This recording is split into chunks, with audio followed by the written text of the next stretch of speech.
Hey guys, I just wanted to real quickly give you an update of what's going on with the worm bin.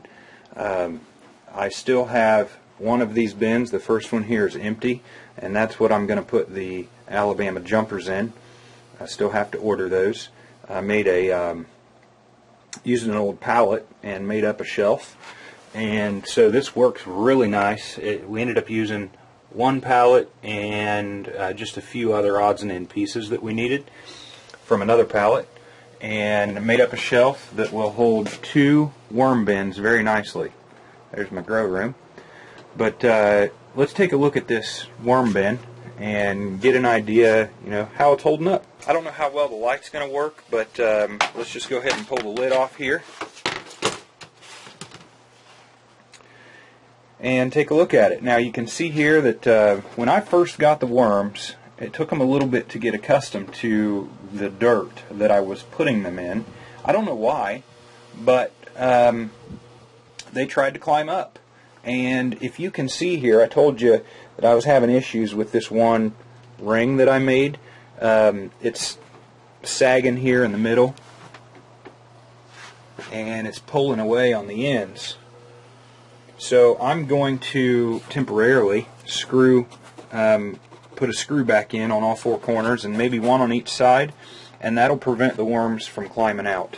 And they weren't climbing out, however, they were getting up on top of this rim because you can see the dirt. You can also see that they spend a lot of time on the walls of the bin. You can see just by how dirty it is.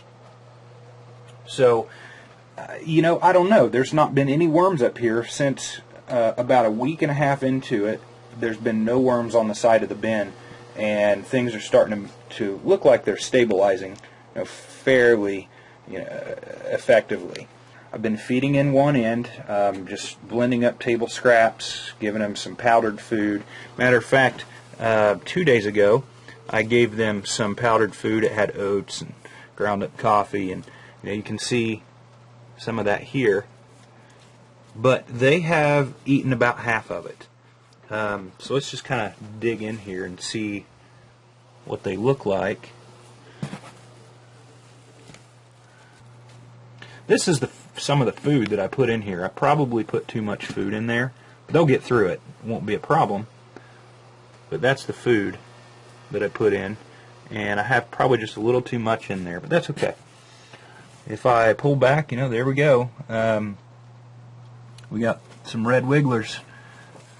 Happy. And I only put 1,000 in here, so it's going to take them a while to populate. But once they get populated, this is going to be a very nice setup. It'll take them a while to make their cocoons and for the babies to come out of the cocoons, but for the most part, what my plans are is to go ahead and feed them in this area, let them populate, and then we'll pull out the castings on this end and feed them over here in this end. And eventually this whole thing will just be on one cycle, but that was to get them started. Let's take a look at the bottom.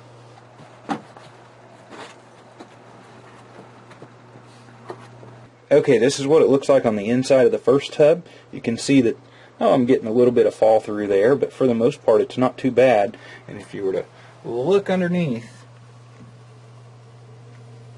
this is what it looks like from the bottom side. And this is the end that most of that dirt is falling from. You can see, it was...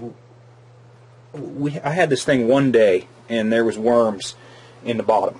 But they've all climbed back out using that worm ladder, and have had no problems getting back up into their media. Again, I want to point out the value of using these half-inch PVC pipes or something to hold this thing up off the bottom and give it airflow, all the way around, which is very nice. I'm noticing that the moisture of this dirt is really starting to look perfect. So I'm hoping I'm doing everything right. Oh, one more thing, and this is for you guys that's the viewers of my channel. I bought these worms from redwormsexpress.com. I talked with, I think his name was Patrick, but gosh, to be honest with you, I'm not sure. He was an owner, and he and I had talked, and I said, you know what, I have a YouTube channel, and I'd like to give my subscribers a discount on worms if I can possibly do that. And he and I worked out that if you go to their website, he gave us a discount code for anybody that's a subscriber from my channel, and you can get 10% off of your red wigglers from redwormsexpress.com. I was recommended to go to redwormsexpress.com from Larry Hall, who I'll put a link to his channel, but he and his brother are hot and heavy into vermicomposting. I'm on a group with Larry Hall and his brother and Rob Bob and some of those guys on Facebook. So as much as I dislike Facebook, I'm on a group with him there, and Larry told me that I should go get worms from redwormsexpress.com. So I've done that. You can now, I'll put a link to their website below, the discount code in the video, and also below. Please check out Red Worms Express. Let them know I sent you over there.